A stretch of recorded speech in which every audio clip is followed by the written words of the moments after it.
It's the Ugly American Werewolf in London Rock Podcast with your hosts, the Wolf and Action Jackson, who are keeping rock alive by talking classic rock, hard rock, progressive rock, heavy metal, 80s music, early MTV, UK vs. US chart success, and much more.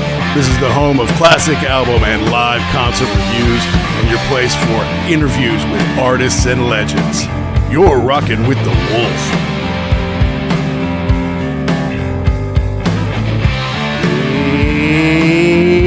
Out there, rock and rollers.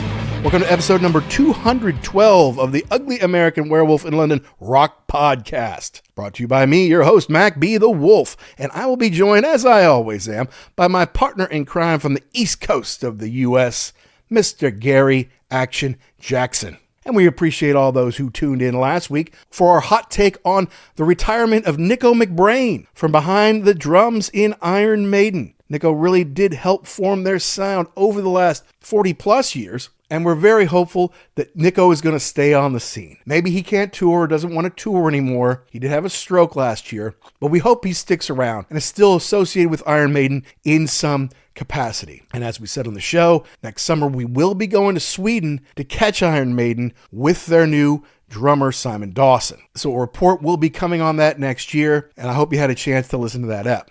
But this week we start to reminisce a little bit about the year that was 2024. And it really was an amazing year for us on the show. We go through some stats on here that are really amazing to us. Huge numbers. We did 64 shows this year, including all the 12 first concert memory shows that we do every month. We had more guests on than we've ever had. We had a killer cadre of writers, authors, and podcasters, and reviewed more than 30 albums. So we're breaking this into two pieces, folks. This is part one, where we run down the 30 plus albums that we reviewed on the year and discuss all the authors and podcasters that guested on our show. And it's a great list, and it's just a fun way to remember everything that went down in 2024, which is easily the best year the show has ever had, not only from a growth standpoint and from a sponsorship standpoint, but from the number and quality of guests that we had on the show. When we first dreamed this up, we didn't know it was going to get this big this fast. But we're proud of it. And it's fun to kind of look back and just take a step back and see what we've accomplished in 2024. So this is part one.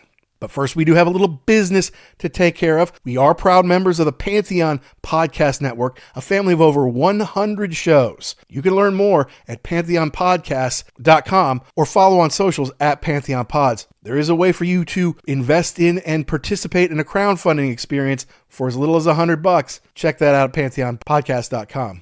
And to our incredible sponsor, rarevinyl.com. And for those outside of the UK, it might be too late to get anything for the holidays from rarevinyl.com. But that's okay, because you're probably going to get some money somehow for Christmas. And if you do, rarevinyl.com will take it and find the treasure you always wanted. That first edition album in mint condition, that picture disc, that rare import, that deleted single, that tour program, whatever it is, go to rarevinyl.com, look through the 250,000 items in stock, find some stuff that you love, and then use the code UGLY to save 10% off your entire order. Now, it's a one-time code, but it's not just for one thing in your basket. You buy 20 things, all 20 of them are 10% off with the code UGLY. So it might be too late to treat your friends and family, but it's not too late to treat yourself. Go to rarevinyl.com, use the code UGLY, save 10%. Your record collection will thank you. Now back to our show. Again, we're always flattered when people want to come on the show. We've had some great guests on the show this year. And the albums we chose to review, run the gamut from double diamond classics that everybody knows and loves, down to things that barely went gold, but we thought they deserved a little bit of attention. And it's often more rewarding to shed a spotlight on stuff that is maybe you've heard of it, but you don't know it very well, versus an all-time classic, and everybody's going to review those, right?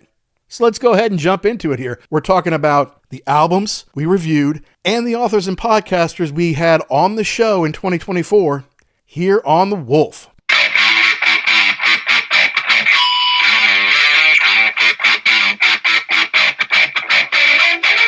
So, can you believe it, Jackson? Our fourth year completed, now into our fifth year. I was going to say, we've gotten to the point now where my my memory's just shot. I don't remember what year these things happened. So I like doing this, going back through this, because there's a couple I'm like, oh, I thought that something may have happened in this year and it didn't, or I forgot that something we can talk about now happened, because good luck. Yeah, well, in preparing for this, I'm like, all right, let's go back. You got to look through everything that you did and, everything that happened. I was thinking, well, this was a pretty good year, and we definitely had some good guests. And then I just started looking at everything. And this was an incredible year, to be honest with you. I don't know how we're going to top it in 2025 because this year we've done the most shows we've ever done before. A total of 64 shows, 52 Ugly American Werewolf in London shows, and 12 First Concert Memory shows. That's 64 shows. Plus we've guested on a few of other people's shows. So it's been fun. It's after last year of me moving around all the time between countries, between houses, just trying to get settled, having a year in one place where I could focus a little more, trying to track down some of the people who we want to talk to. You don't realize, because we have to do it every week and then another show every month. You're so busy doing it, you don't really have time to think about everything you've accomplished, everybody who's been on, all the fun conversations you've had. You remember the big ones, I feel like, but it's hard to remember everything that you did. And then you look back and you're like, wow, what a year. We definitely had some good shows, and we definitely had a couple of people that I thought we could include, which we couldn't because they were last year or 2 years ago. And honestly, you saying that you've been here for a year, I thought you'd been here for like 2 years now. Like, it's just all time is just starting to mash itself together. That's part of getting older. That's fun. But I'm glad that we do these shows because it makes me go back and remember everything we did this specific year. And some of the stuff I remember, but some of the stuff I don't. So that's cool to revisit and think about. You're right. The people that we got to talk to, the concerts, the albums that we did, and the podcaster people too that we get to meet along the way. Yeah, that's right. And so we've done this for like the last couple of years now. We kind of break our 2024 year in review into two different shows. The first one, part one here, is about the albums, authors, and podcasters that we've had on the show. And then the next one, the next episode, if you will, is all about the legends and artists that we've had on the show. Yeah, so the part one is albums, authors, and podcasters. And the second part is concerts, artists, and legends that we spoke to on the show. But I wanted to go ahead and give some stats on the show because, like I said, it was the most shows we've ever done in a year before. And here's some interesting ones. We did 31 album reviews. Classic album reviews. That doesn't include when we might interview somebody about an album that just came out. And we'll talk a little bit about that, probably more on the second show, because that's more on the artists and legends. We did 2 of our On First Listen series, which I think our goal is to maybe do 3 a year, and we kind of get caught up doing other things. So maybe for 2025, our goal is to do 3 of those. We had 10 different authors and podcasters on the show, a lot of them on First Concert Memories. We covered 12 classic concerts on First Concert Memories, 4 live concerts, 2 movie premieres, really. And we did a tour preview plus 1 opinion show on our sophomore albums. And we talked to 15 different artists and legends on our show, which for the first year, we had 0 artists and legends on our show. And now today we have 15 people. And that blew my mind. I figured, because I think last year we had like 9 or something like that, 10 maybe. And then to have 15, like, wow, the show has really grown more than I even realized it had. It's kind of amazing. Yeah, and that's why I'm glad we do this kind of recap, just to put it into perspective. Yeah, I'd say we I think we did 1 fewer concert than we did the year before. That's a function of just being older and being back in the Midwest versus being in like London or Amsterdam, where everybody came through. But while I was working on it last night, I decided to just kind of look through here and say, all right, well, what era do the albums we review come from? Because our tastes have always skewed just a little bit older than our actual generation. Like, we would like stuff that came out while we were in college or high school or whatever, but we always kind of had a flavor for the stuff that had come before. Right. So I actually broke it down last night. We like to do things around anniversaries of albums. It's just a good time to reflect on an album, to see what it meant to us, what it meant to the band or to the industry or to society, if you will, at least pop culture. Also, it kind of helps us market it because other people will be like, hey, it's turning 50 this day, or hey, this is turning 40. So it kind of helps us market the show and get people interested in these albums that we love. The youngest album, Not Even Old Enough to Drink, turned 20 this year. And then we had 3 that turned 55 this year. And then in between, well, there's a bunch of other anniversaries. So it breaks down like this. There were 3 that turned 55, 4 that celebrated their 50th, 1 that turned 45, 15 that turned 40, 2 that turned 35, 5 that turned 30, and then 1 that turned 20. Nothing that turned 25 because 1999 was just a dearth for rock and roll. It's just a terrible time. The 90s in general sucked, but the end of the 90s was awful. Yeah, I think that as we progress here with the anniversaries, it's going to be less to no 90s, but then we get to pick up the 60s. So that's going to be exciting. Well, that's true. And we could start some 60th anniversaries. I mean, there are definitely albums in 64 now coming up 65. Mm-hmm. They'll be celebrating their 60th birthday. But it just kind of shows, though, but with 40, having 15 turning 40 this year, that just kind of shows, we really were children of the MTV generation. And that's great going back and seeing that stuff too, reliving the video days. And I think we've got another year to look forward to also because 85 was a huge MTV year. Oh, huge. So that'll be fun. Absolutely. I'm guessing we get more 50s this year. I could be wrong, but I don't know. If you told me to guess, hey, how many shows did you do that were turning 50 and how many did you do 40? I knew there'd be more 40s. But I would have thought we'd done more that were turning 50.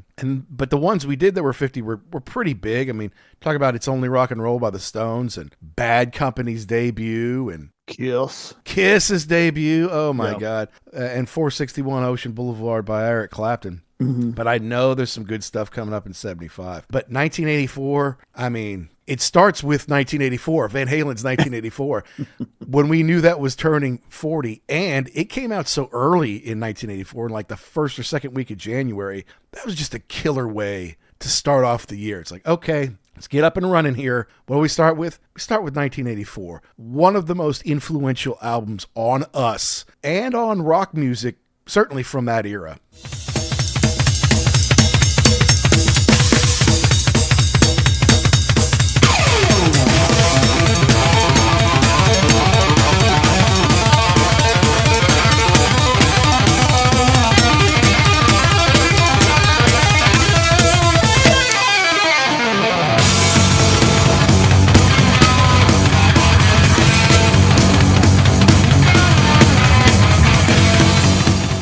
And the argument is still, is that the best record they ever put out? Probably not, but it will always have a soft spot in our heart, only because that was your first intro into Van Halen, your first intro into kind of the MTV video world. And that will never not be cool to me. So to start off with that record, that was awesome. Now you say it's not their best. Would you just say it's the first album, the debut, is their best? I don't know. I really like Fair Warning. I really like it. I would say that Fair Warning is good because Fair Warning is, well, we'll get to that at some point in time. That's true. But I think it's an overlooked record. I think that when they made that, they were all just super pissed at each other. And so that comes through. But the first record is just, it's almost like it's untouchable. Like every single one of those songs is great. You can listen to it start to finish. The riffs are fantastic. Someone even brought that up. Like, what's the best, riff album of all time?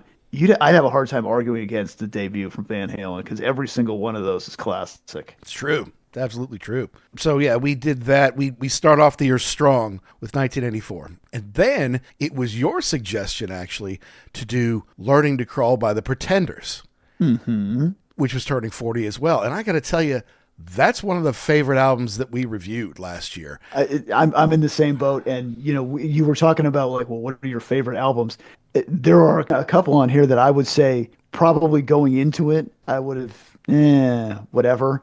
Only because I hadn't listened to them enough. So I'm glad that we went through and did a couple of deep dives because, the Pretenders were like in the back of my mind. Like, we know a couple of those songs on there. There's like 3 or 4 that you've heard on the radio. Yeah. But to go through there and get to the rest of it And I'd say even the next one that we did also, Simple Minds, Sparkle in the Rain, was another one where I was like, no, I've heard this before. But then to actually sit down and listen to it, that's a great album. And I'm really glad we did both of those back to back. Yeah, both turning 40. Of course, they are connected in themselves in that Chrissy and Jim Kerr had just kind of gotten together, right? And Simple Minds has an even bigger album for them that comes out in 1985, produced by Jimmy Iovine, that I have a feeling we're going to have to talk about here. Oh, yes. On the show. And then we did Kiss's debut, which we had to do. Right. Kiss's debut turning 50. I just taken the Wolf Cub to see them on the End of the Road tour, one of their last 10 or so shows. I remember I was just talking to a guy the other day, talking about how because we listen to Shout It Out Loudcast, because we've seen them over many stages of their career, the first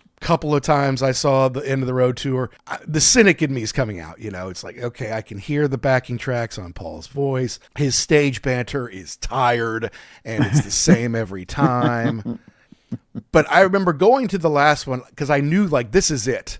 This is it. And although I'd taken the Wolf Cub a couple times, I took her when she was 4 and 5. I don't know that she really appreciated it. But then, you know, I take her when she's 9. She can stay to the end. She understands what's going on. We had seats in the back, but straight ahead, look at the show, and then close to the little stage that Paul comes out on. And it was just fun. I was just enjoying it. Like, you don't see this anymore. You don't see the stuff blow up. You don't see people fly through the air. The video screen is amazing. It's just fun. It's a fun spectacle, and nobody else does this. And I was sitting there smiling the whole time. Like, I'm so glad I got to live through Kiss. Yes, I wish I'd seen them in 77 or 78, but it's just fun. And if you can't have fun at a Kiss concert, there's something wrong with you. Yeah, and I believe I probably said about the same thing because I saw them in Jacksonville on the End of the Road tour, and there were a lot of people sitting around like, you know, we need some energy here, people, because this is it. This is the last time you're going to see them. And yeah, like you said, the banter was a little bit canned. You knew what he was going to say. You knew about how the songs were going to be. But yeah, just to see it live, you're right. Nobody does it like that. And the fact that they could still pack the house, 50 years or so later, is amazing. It's amazing. And so the debut has so many songs on it that they still do to this day, you know, like Deuce and Black Diamond. Just happy to be there. And then we did 461 Ocean Boulevard by Eric Clapton, which has some great songs on it, but that was kind of related to a guest that we had on that we'll kind of get into on the next show, a longtime Clapton colleague. And then that was turning 50. And then we kind of went into a bit of a prog stage, I would say.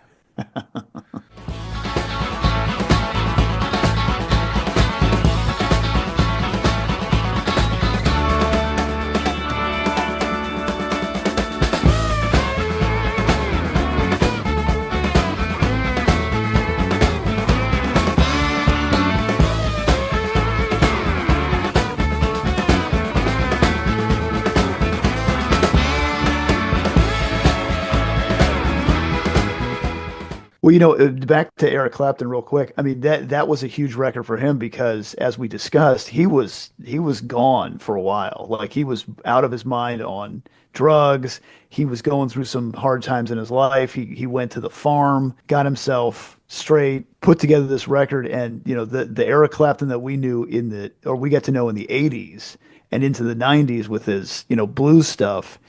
That was a direct result of that record. Had he not kind of put the brakes on and changed his life, we may have not gotten to see him at all. Well, that's true. And he decided to take some time off. He really just decided to kind of get stoned for a few years because he had plenty of money and he's in love with this woman and she's married to George Harrison. And but you're right, he did clean it up, and this kind of got him going the right direction again. But then to get into the prog stuff, I mean, the Division Bell by Pink Floyd turned 30. Some people don't even consider that a Pink Floyd record. It's a David Gilmour solo album to them. But it came out while we were in college. It was the only Pink Floyd tour I ever saw. And so I'm like, yeah, we have to review that. And it just brought back all sorts of good memories. It was actually, at this point, the #1 downloaded show of the year for us. Okay. And part of it's because we can market it with other things, because not too long after that, we did David Gilmour's About Face, his solo album that was turning 40. That wasn't a huge success, but we wanted to see kind of where he was as Pink Floyd was kind of dissolving under Roger Waters. And not too long after that, we did our On First Listen series on Roger Waters, the pros and cons of hitchhiking. So you could have some contrast between what David was doing 40 years ago and what Roger was doing 40 years ago. Mm-hmm. And in between that, we did a Rush Grace Under Pressure review, which some would say it's kind of their synth pop stage. But Rush is always a little bit proggy. So for 5 or 6 weeks, that's kind of our focus. Plus we throw in Scorpions' Love at First Sting because Rock You Like a Hurricane was turning 40. You got to celebrate that, right? Yeah. Yeah, so our tastes run a little all over the place, but that was kind of a very focused, kind of proggish era for us. And honestly, around that time, I mean, all those tended to do pretty well. Now, look, that's early in the year, and obviously, if you're doing what was the most popular of the year, if it came out earlier in the year, it's going to do better than something that came out in like November, right? Mm-hmm. But The Division Bell was number 1, Kiss Debut was number 3, 1984 was number 4, Roger Waters is 5, David Gilmour is 7, Rush Grace Under Pressure is 8. So these are reviews that not only we enjoyed, obviously some listeners did because they've been tuning in. Well, I'm glad, and hopefully, I don't think anybody needed reminding about The Division Bell, but maybe, About Face, maybe you missed that one the first time out. Maybe you didn't even know it was a thing. So hopefully you get to listen to that and enjoy what he was doing at that time. And you're right. It was really cool to see that versus the pros and cons of hitchhiking, 2 very different records from guys in the same band. The other thing I really like about these anniversaries is you kind of get a feel for what the mood was in the world. I mean, if you listen to Love at First Sting and then About Face, which we did back to back, there's stuff about, and Grace Under Pressure. There's like nuclear war. Lots of it. There's that. Yeah, there's that. So I guess everybody was kind of in the same mindset at that time that this was a huge weight on people's shoulders. So to kind of see that go through all of these different records is a cool. I mean, it's not cool that people were worried about nuclear war, but it's cool to see that there are common themes that everybody is, even though they're different records, the themes are still there. Yeah, how do they express what's going on in the world? What's giving us anxiety? The Cold War was still looming, still sitting on all of our shoulders or in the back of our minds, however you want to look at it there. But some of Rush's songs, that I love that Rush album, and some of that stuff is huge. But hearing David Gilmour's take on it I thought was cool too. So, and then, the Scorpions had their own. I mean, if you're in Germany, you know all about the Cold War, Yeah, that's for sure.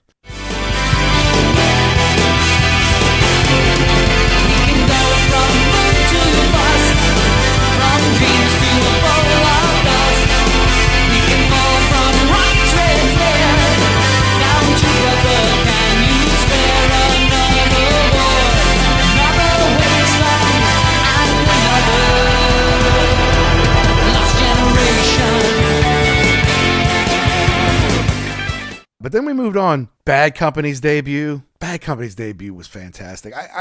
Bad Company really ought to be in the Rock and Roll Hall of Fame. I don't know why they are. Maybe it's because they're a super group and they don't want to do it, but I'm sure Crosby, Stills, and Nash are in the Rock and Roll Hall of Fame and they're a super group. So I don't know what the problem is. Killer riffs on that. Paul Rogers' voice. Come on. Yeah. It's so good. Then you go to Born in the USA. Obviously, that's huge. We had Born in the USA and Purple Rain back to back, both of those turning 40, both of them mega albums. I mean, you don't have mega albums anymore. Maybe a Taylor Swift or an Adele album or something like that. But they used to come out like once a month back in like 1983 and 84, it seemed like. Yeah. And you start to, again, looking at these things kind of in a chronological order, you start to kind of do the math in your head. Wait a minute. How could all of these things be selling millions of copies? Because everybody bought records back then. Like the record industry was just huge. You got to figure that, you're talking about Purple Rain and Born in the USA. The same person had to have both of those records, I would imagine, at that time. I did. Yeah. I still do. On cassette, in fact. Yeah. We have to go a little bit. I mean, look, our childhood, we love to romanticize about it in the MTV days when everything was great. But It's not the only era. And the Dio album, Last in Line, because it was the second we'd done the first one last year, and we love Ronnie James Dio. Like, those videos I never saw on MTV back in the day. Like Prince and Bruce, yeah, I saw them every hour on the hour. But Dio, I never saw those. So it was kind of a nice juxtaposition. Like, this is kind of happening underground. This is not for everybody. This isn't for the moms in the suburbs. There's still good music being made that not everybody may know. And obviously Dio was doing that. Right. And it's fun too to see somebody who probably, I mean, he started way before videos were a thing, you know, now to say, okay, Ron, we need you to do a video. What? It's like a movie for the song. All right. So can we have like dragons and fire? And I guess, but we don't have a lot of money to spend on this. So it's going to be a little low budget. But you're right. I never saw those things, but they had to be somewhere. Well, that's right. And I'm glad we get to see them now, thanks to YouTube. Yeah. Kind of adds to the show. And then I thought it was interesting. We had 2 albums from 30 years ago. One, a Rock and Roll Hall of Fame all-time great band. The other, a band who had a big flame up, but then they kind of leveled off. And we had the Stones Voodoo Lounge and Stone Temple Pilots Purple. Now, we did Stone Temple Pilots Purple as it turning 30 also because we had a guest, Britt Lightning, on talking about going to see them on First Concert Memories.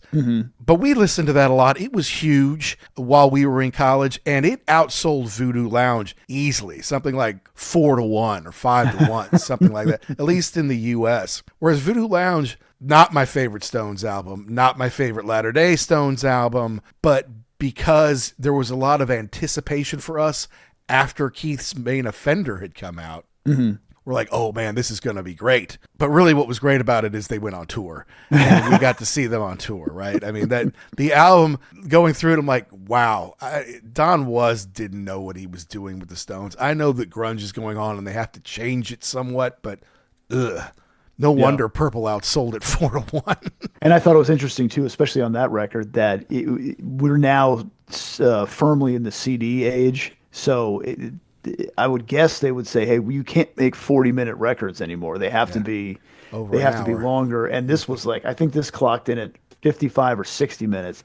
It's just too long. There's too much stuff on there. After a while, you just run out of gas. Like, okay. And yeah, the Stone at that point in time, Stone Temple Pilots were still on fire with Purple. Well, that's for sure, yeah. And now we kind of get into some harder rock. This is a harder rock phase that we went through here. The only album that turned 45 on our list this year, AC/DC's Highway to Hell. We could have waited 5 years to do it for its 50th. I'm like, nah, come on, we're gonna do this. And our buddy Martin Popoff had an AC/DC at 50 book that had come out. So I'm like, all right, yeah, let's just jump on this one. Metallica's Ride the Lightning turning 40, amazing album.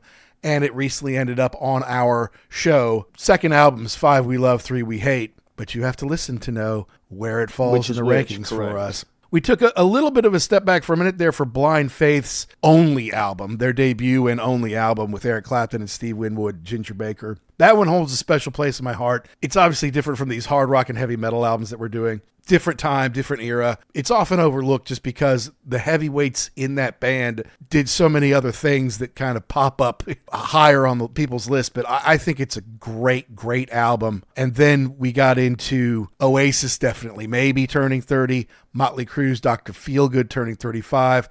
Iron Maiden's Power Slave turning 40. And yes, we're going to eventually do all the Iron Maiden albums for the most part. And then the only album that turned 20 this year, Green Day's American Idiot, which was basically a concept album that was long and was an interesting listen.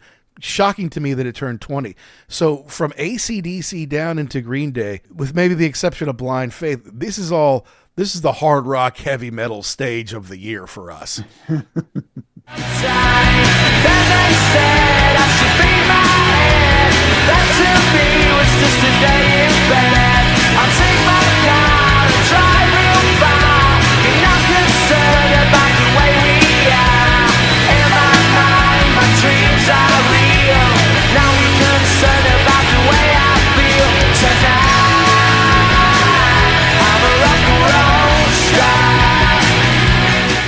And some amazing albums. I mean, Oasis' debut, Motley Crue's biggest selling album ever, Blind Faith's only album, Highway to Hell, my favorite Green Day album. This is some killer rock and roll through here. Yeah, yeah, absolutely. And I'm glad again that we're doing this by the year because I think some of these, even though they're big, kind of get pushed to the side, and I definitely maybe is one of them, only because What's the Story is so much bigger and has Right. the bigger kind of hits on it.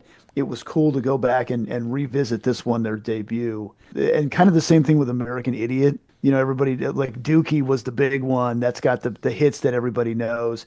But this one, it's long, but it's got a story to it. So unlike the Stones, where it kind of wandered all over the place, this had a beginning, a middle, and the end, and it was cool to go back and look at it.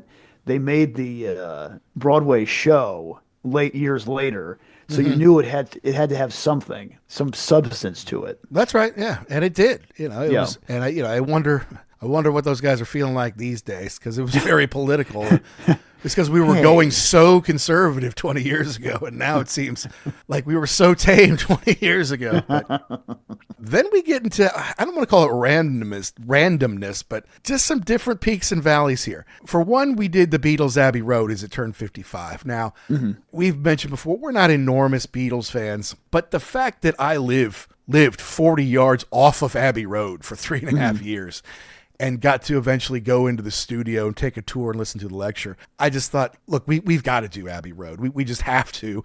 I used to start the show with, this is the Ugly American Werewolf in London from just off Abbey Road in the heart of London. So I just thought it was important to do that one. U2's Unforgettable Fire turning 40, kind of happening at around the same time as Simple Minds Sparkle in the Rain. They were neck and neck in Europe at this time as far as who's the best band, although it's not even close in the U.S. And that's one I'm glad we did also because it's sandwiched in between two much bigger records, and so I think it gets forgotten about. So I'm glad we picked that one out and did a total review of it. Well, it's a transitional record for them. They're going from kind of a proto-punk pop band into this new thing they would eventually really become on the Joshua Tree. So they were figuring it out with Brian Eno and whoever the other guy was. Who was that other guy? I don't know off the top of my head. God, and we were supposed to get him on the show like a couple years ago. I remember when I was living in Amsterdam, I was like, do you want to speak to, what's his name? And I can't come up, YouTube, Daniel Lanois. Oh, okay, yeah. Yeah, the two of them kind of produced it together, which I'm like, how does that work? But it does. But anyway, then you had a suggestion of the Replacements' Let It Be. And I actually knew this album, and I thought, that would be a fun one to make sure people know about, because obviously it wasn't like a top 20 hit or whatever. It was a young punk band from Minneapolis still trying to find their footing, but it's pretty good. It's Paul Westerberg starting to come of age as a songwriter. There's some rawness there, but there's also some like tender, behind the curtain of the tough punk in some of those songs. So I just thought that's a great album. I'm glad, because it's easy to do a double diamond album, but to find the ones that are what they call cult classics and make sure you spread the word on those, I think that could be a good function of the show as well. Oh yeah, absolutely. I'm glad we did that one also because, like you said, it was an independent release. Therefore, you get a lot of stuff that probably would have been thrown out on a major label. They would have come in and said, no, first of all, get rid of these 3. We need more singles. We need you to be more upbeat. We need you to have an image. So the fact that kind of slipped in under the wire, if you haven't heard that record, please go out and listen to it. You will not be sorry. Yeah, that's a killer one.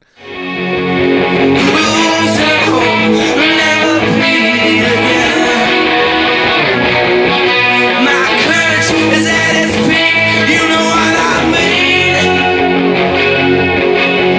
How do you say you're okay to an answering machine? How do you say goodnight to an answering machine? And then we move to one of our personal favorites. Come on now. Come on. Trouble we had Walking to do this one. by Ace Frehley.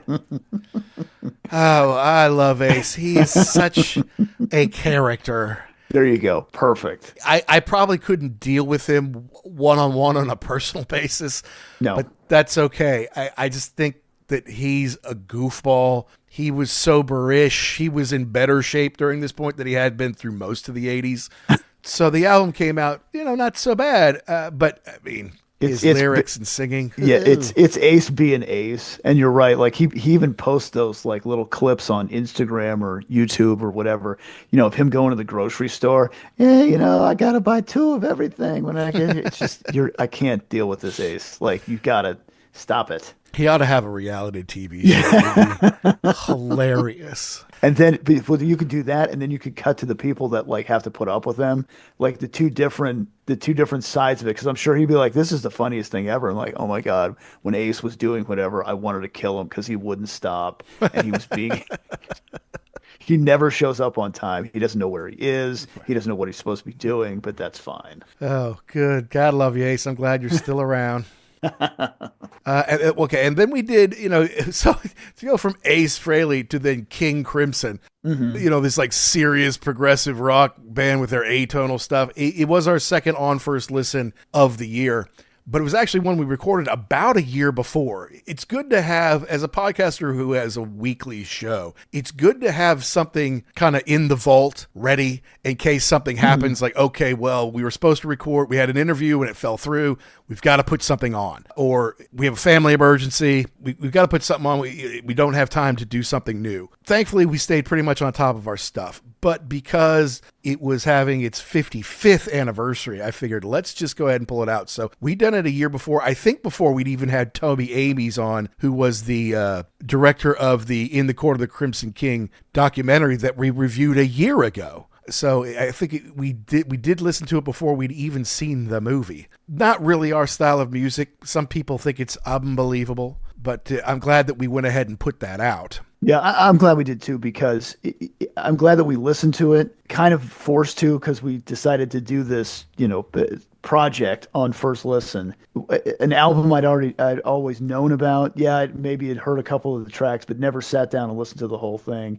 But yeah, to have so many people say, this is the greatest, this is the beginning of prog rock, this is the greatest thing ever. Interesting take on it. But then you remember when we were talking to Oliver Wakeman that one time, and he said he was visiting his father. He was leaving to go, back to his mom's house or whatever. And Rick said, before you leave, take this and listen to it. And it was In the Court of the Crimson King. And he said it was the greatest thing he'd ever heard. Just this transcendent experience. This album meant a lot to a lot of people. Yeah, I mean, if you are a talented musician, I see how this could mean a lot to you. And if your father's Rick Wakeman, who's one of the greatest keyboard players in the world, and you're getting into it too, I could see how this would be like, wow. Right. But for the 12-bar blues-based American boys who like two guitars versus one, some of it's like, huh? Wow. Yeah. Huh? Yeah. But that's okay, because we followed up with the Rolling Stones, It's Only Rock and Roll. And I got to tell you, I liked it. I mean, obviously we know the title track, we know some of the songs off there, but there's some deep tracks in there, and it's the kind of the end of the Mick Taylor era. So I have to say I did enjoy doing that one. Yeah. I'm in the same boat. I wasn't super familiar with it outside the big tracks. I'm glad we listened to it. I think Fingerprint File is awesome, and I'm glad I got to experience that just for that record, just for that track alone. Hey everybody, this is Britt Lightning from Vixen, and you're listening to the Ugly American Werewolf in London. Okay, so then we go from one of our very favorite bands of all time, the Rolling Stones, to one we really kind of don't care about much, and that's Bryan Adams. But we got to have our buddy Chris from My Rock and Roll Heaven on, who is Canadian and who has seen Bryan Adams dozens of times. And that, to me, made it more fun, to be honest with you. Absolutely. Because, like my mom liked Bryan Adams back in the day. So I'm like, he can't be that cool. Mom likes him, kind of thing. Well, he was a nice boy from Canada. He was clean cut. I mean, he's kind of a bad boy in Canada. He's kind of a dork here, but he's not a dork. I mean, he slays women, like that's his job, and he sells a lot of records. And from what I understand, he puts on a heck of a show. And Reckless turning 40, like we had to take the opportunity. And I'm glad we did, because it was a fun conversation. It's always good to talk to Chris and get the Canadian perspective on things. Mm-hmm. Yeah, especially with him not having videos until much later. That kind of caught up with him. But what was it, like Much Music or something? I think was there. Yeah.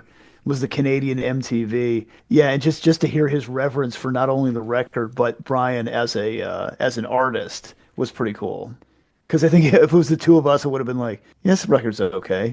Exactly. Yeah, it's all right. And it was, oh, I love it. This is the greatest thing he's ever put out. Oh, you should see him do this live. I'm like, well, I probably won't, but that's all right. I'll take your word for it. And then we kind of wrap up our albums with Jimmy Page and Robert Plant doing Unleaded, them kind of getting back together after many years to rework some Zeppelin songs, a little bit of new stuff, but really it's about showing off the classics. And it was more video than it was an album for us. Right. Correct. And it was cool to go back and revisit that. At the time, I wasn't super excited about it because they had reworked it. A lot of the stuff was slower, but to go back and see it now, man, was that good. They look good. They sounded good. The rework stuff, if you give it a minute, actually most of them work. Not all, but most of them. And just really to watch the two of them play together on the live stuff in the wherever the live performances were in London somewhere. It was awesome to see them and the band. It worked really well, and I'm glad we revisited that one. Absolutely. So that's 31 classic album reviews. Do you have your top 5 of the favorite albums that we did last year? And see, okay, so you said that, and I was trying to think, like, what does that even mean? Like the top 5. So I mean, definitely number 1, the album that I just love is Ride the Lightning. And then 2, I would say, has to be 1984. And then honestly, on 3 and 4, it's kind of interchangeable, Learning to Crawl and Sparkle in the Rain, because I got to get up close and personal with them. Yeah. And then probably number 5, I'm going to say in that same, that's hard.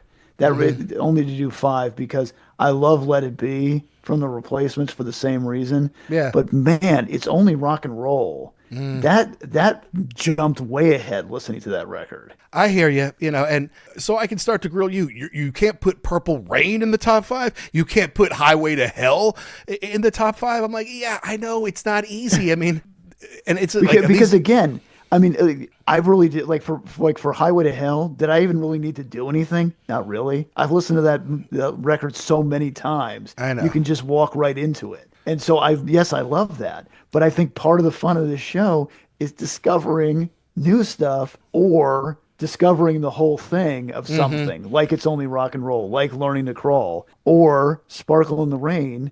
I didn't really know anything about that other than like Down by the Water or the waterfront. Right.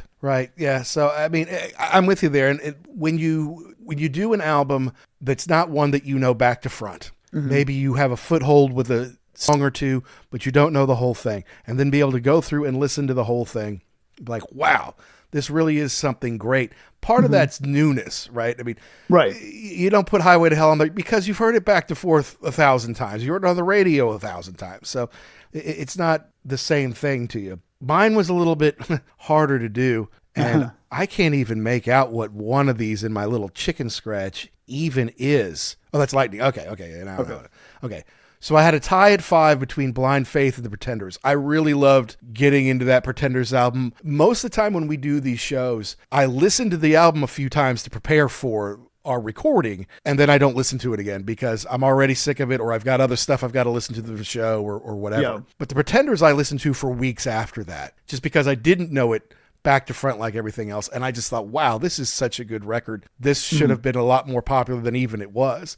And I had to put Blind Faith on there just because a lot of sentimental value to me on that. And it's their only album. 4, I went with Bad Company's debut because you know the hits, but you know the songs that weren't hits too.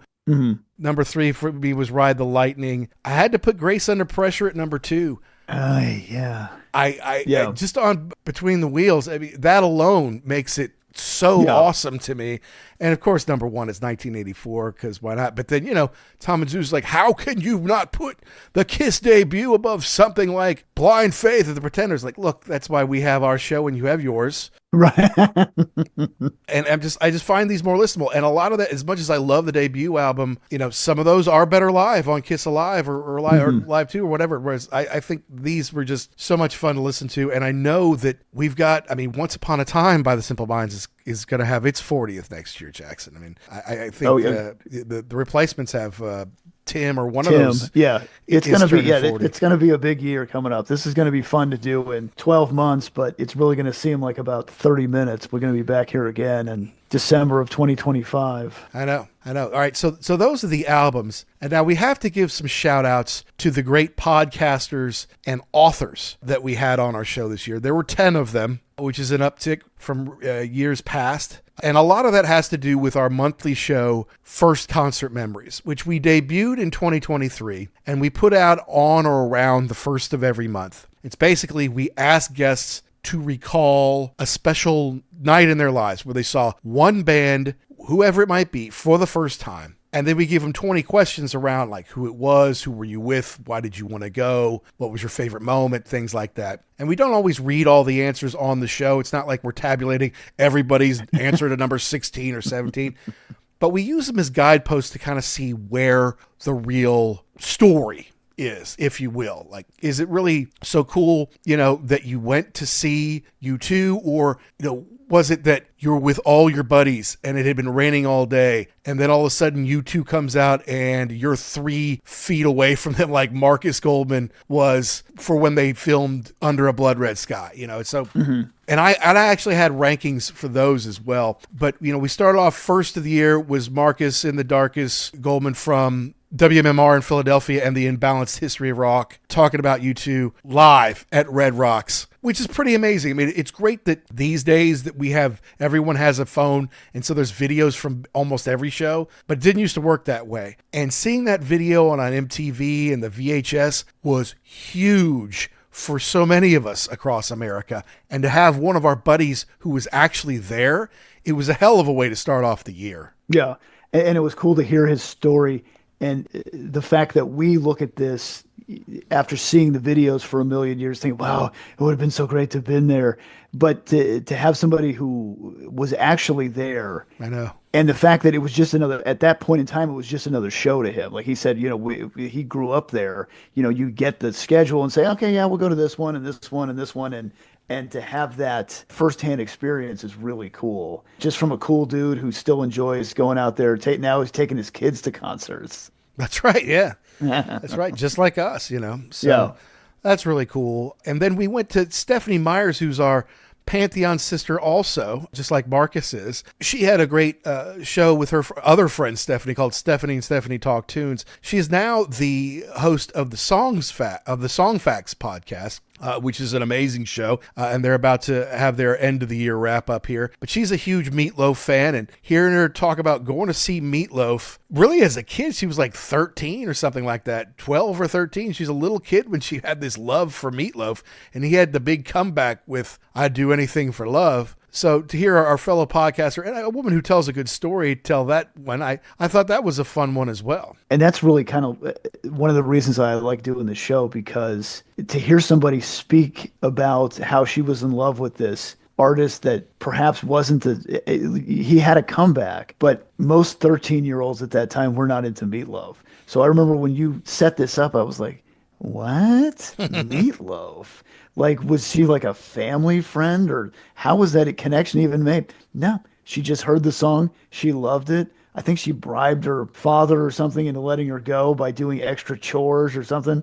It was a great story. And to hear her love and reverence for this artist, it was cool because that's not something that I shared with her. Like, I mean, I'm familiar with him. Sure. Ran into him one time, but didn't, it's just not that. Sometimes you can't be on the same page, like, oh yeah, I love that song too, but you can listen to somebody and say, okay, I hear your love for this artist or album or whatever, and I can enjoy it through you. Yeah, and I think when we first started, I think the first 5 or 6 were bands that we had seen, and a lot of them we'd seen together. Yeah. And it's like, you know what, we're going to have to branch out. We've got to get people who we haven't seen, people we don't know very well, maybe even some people we don't like. And to hear stories, I mean, look, it's not about hearing about bands we love, it's hearing about the passion from fans. Right. And right. Why that live concert meant so much to them and how it changed their life. That's one was like, yeah, I'm not a huge Meatloaf fan, but to hear Steph and why it was so important for her to go.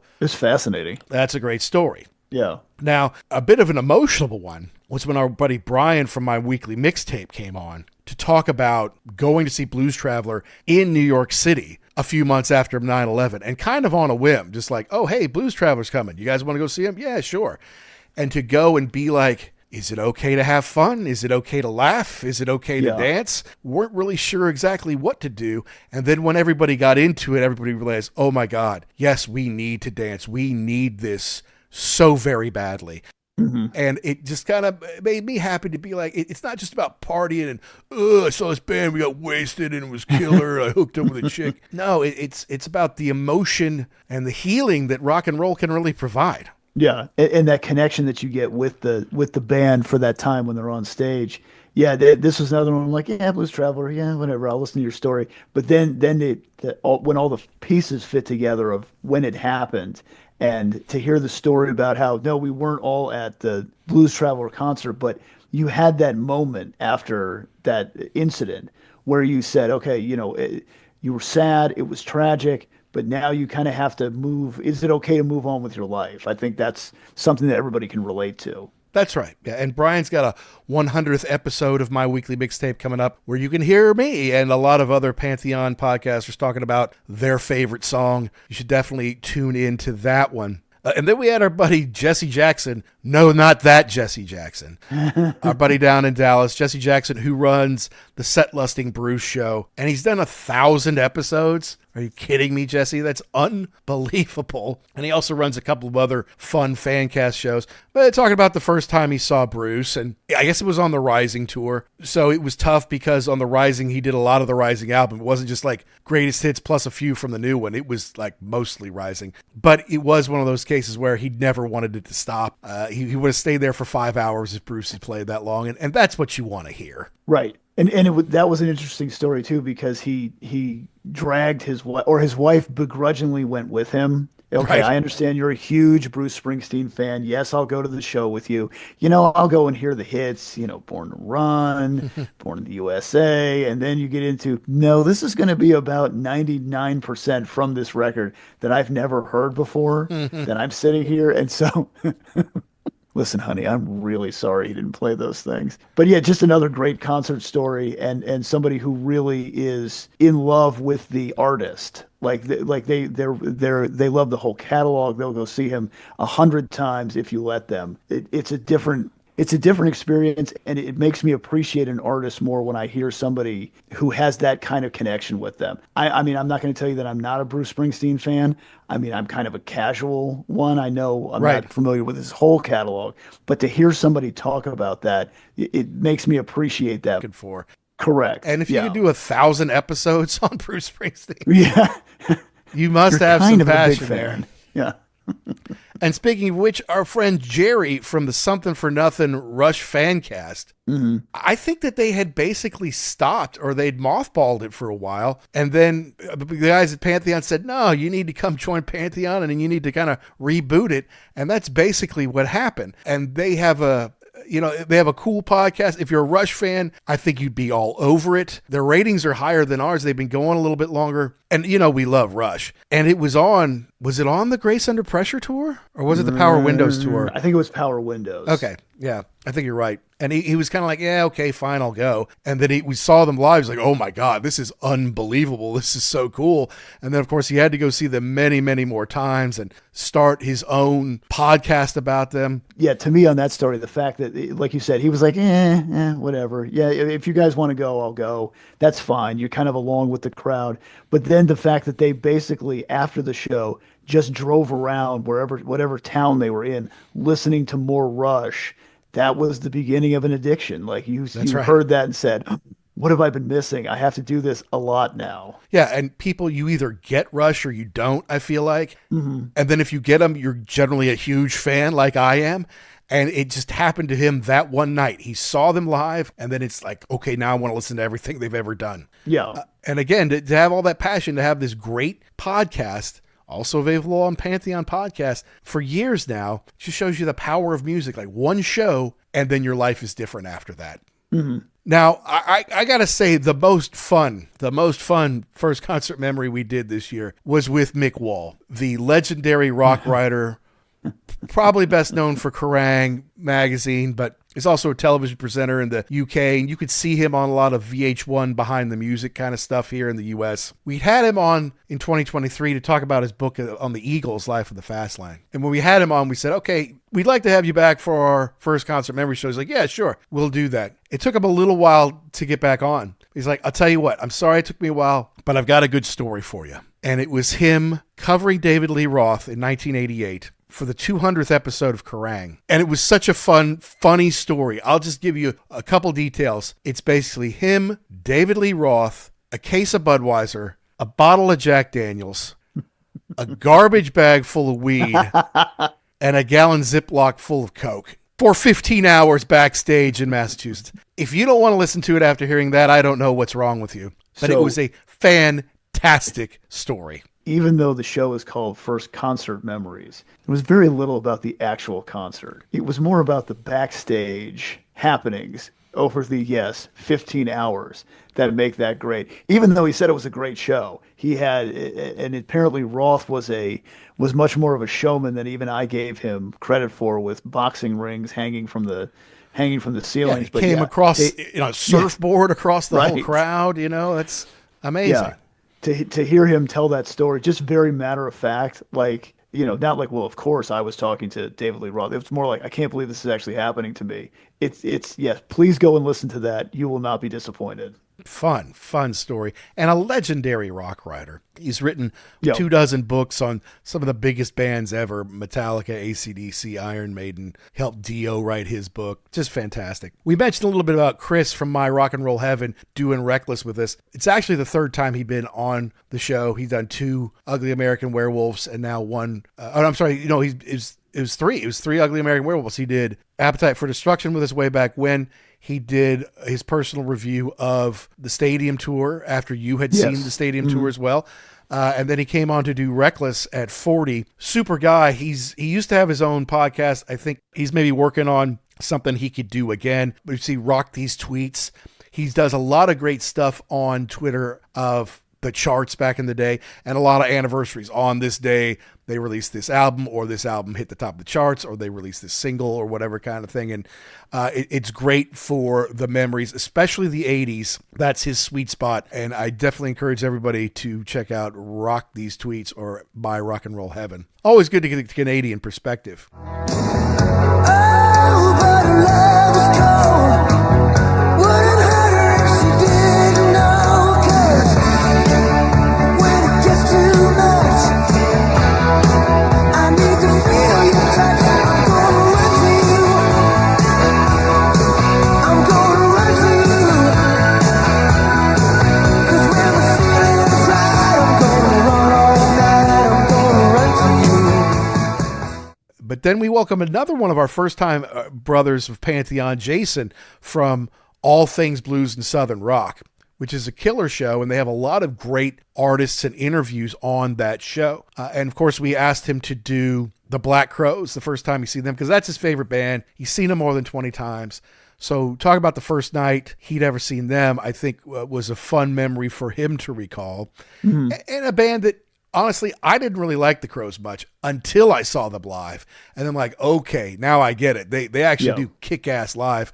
And because he's got the experience of seeing them over many years, kind of show, talk about what was great about it, what was weak about it. It was never weak, I guess is what his feeling was, but what he liked better and that kind of thing. So great dude. And it was fun talk. You should definitely check out his show. And we talked a little bit about the 25th anniversary of the Black Crowes at the Greek with Jimmy Page coming out. Right. Being reissued with I think with more tracks and just a cleaned up deal, or a cleaned up version of it. So yeah, he was very excited about that. Well, and I think when they first released it, because they had left their old record company, they couldn't put some Crowes stuff on there. They could do the Zeppelin stuff and the covers that the Crowes did, but they couldn't do original Crowes stuff. It's all just very nonsensical, but now all that stuff is resolved. So I think now we're going to kind of get the whole show. So huge Jimmy Page fan as I am, I never picked that up just because I was kind of anti Black Crowes. I'm like, why is he going out with them? That pisses me off. But I might have to pick it up, to be honest with you. It's got the whole show.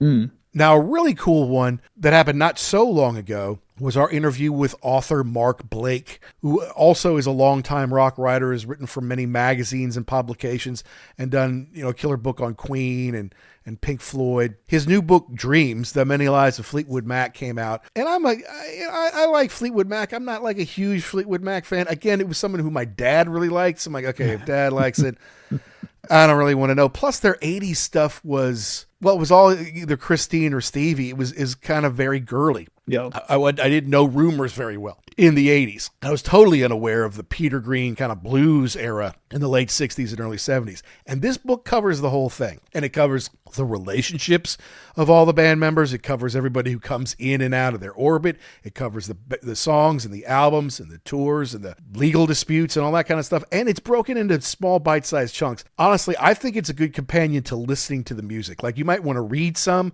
and then you'll put the music on. Or maybe you're listening to an album. You say, I wonder what the story is on some of this. And you go back and flip through to the parts where he covers those songs or those albums.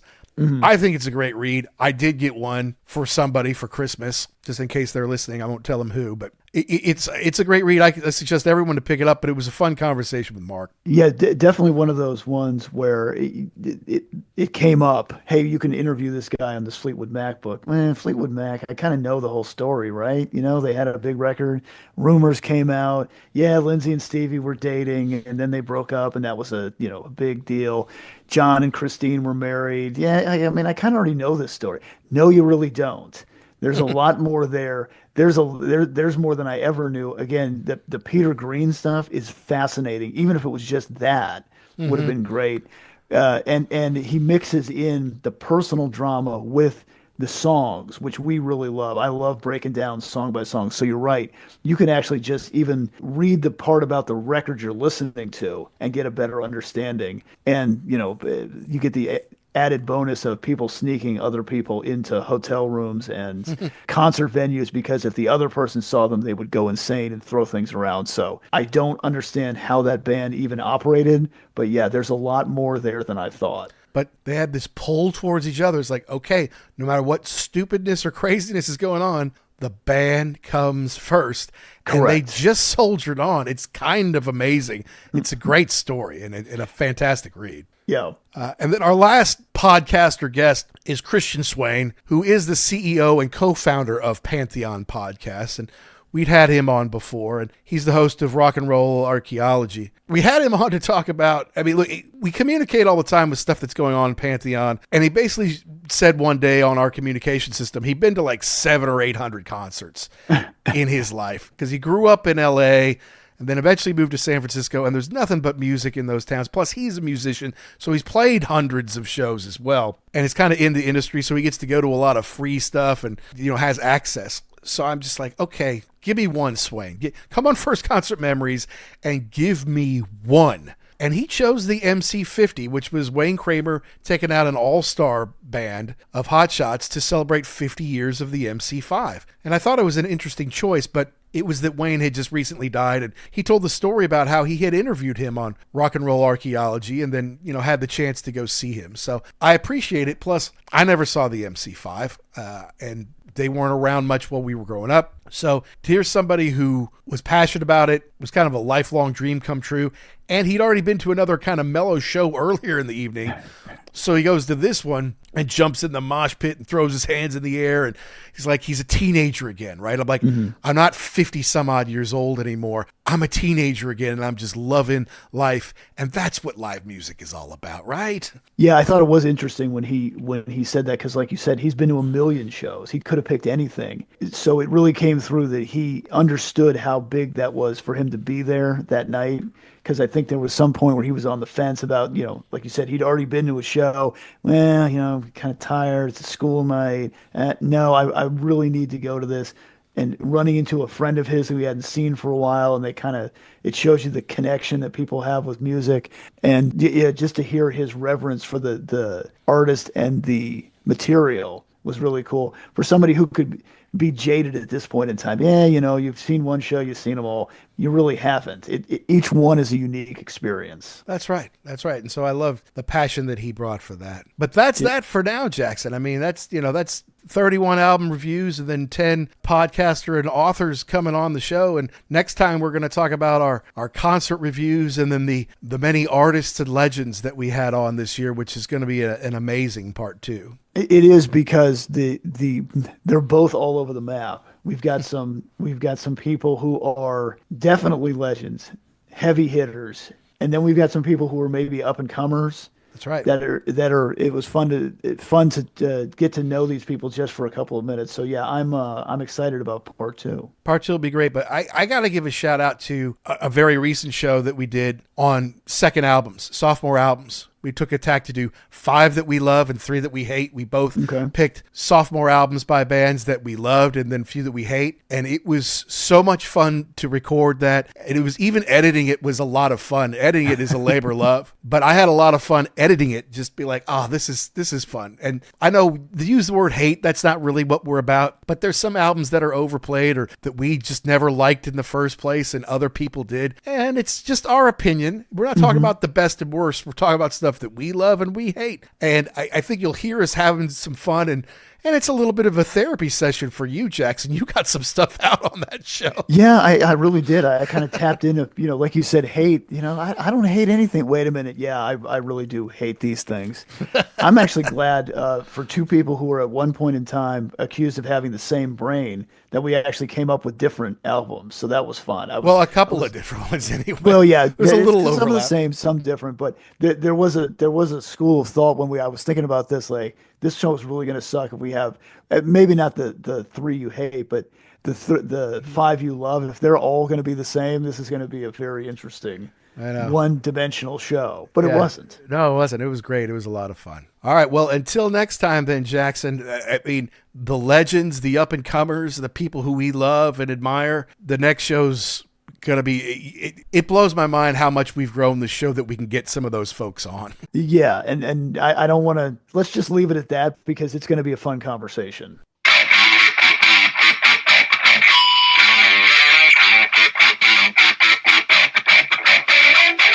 What an amazing list of albums that we reviewed this year. Some stuff that we absolutely have loved for decades, and some stuff we just got to know a little bit this year thanks to the show. And you could hear from our rankings that some of those that we didn't know that well and we've just become familiar with are now among our favorite albums. And that's really cool. And that's what a great thing about this show is that you may know some hits off the album, but you may not know the whole thing. You never owned it. None of your friends did. Grew up in a time before streaming. And now you've got a chance to go back and listen to these that maybe you were always curious about, but you never had the opportunity to listen to growing up. And I think that's a great function of our show. Of course, having some of our friends, podcasters, and cool authors on the show, certainly Mick Wall comes to mind, but just folks who are passionate and knowledgeable about the music that we love and share that passion and knowledge on the show. Well, that's really what it's all about. Jackson and I have this insatiable thirst for knowledge about rock music, and I know a lot of you listening out there are the same way. And that's why we try to bring these folks on the show, people who share that passion, know about things that maybe we don't have as in-depth knowledge about, and kind of shed some light on them. Bring it to the table. Get the conversation going. And I know our monthly show, First Concert Memories, is a great opportunity for podcasters and authors and just folks who love rock music to come on and tell a great story. We've got a few great ones lined up already for 2025. I think the future is bright for the Ugly American Werewolf next year. But it's a fun way to reminisce, go through everything that we accomplished, everyone we spoke to. And it's not over yet because next week we are going to talk about the concerts that we reviewed, the movies, and the 15 artists and legends that we interviewed here on the show. It's really going to be fun. So thanks to Pantheon Podcast for making us part of the family. And thanks to our sponsor, Rare Vinyl. You still got a little time for your Christmas shopping, guys. You go to rarevinyl.com, find some stuff you love for yourself, find gifts for your friends and family, then use code UGLY, and you can save 10% off the entire order. Looking forward to next week to talk about the artists and legends we had on in 2024. But until then, be cool and keep doing what you do to keep rock alive.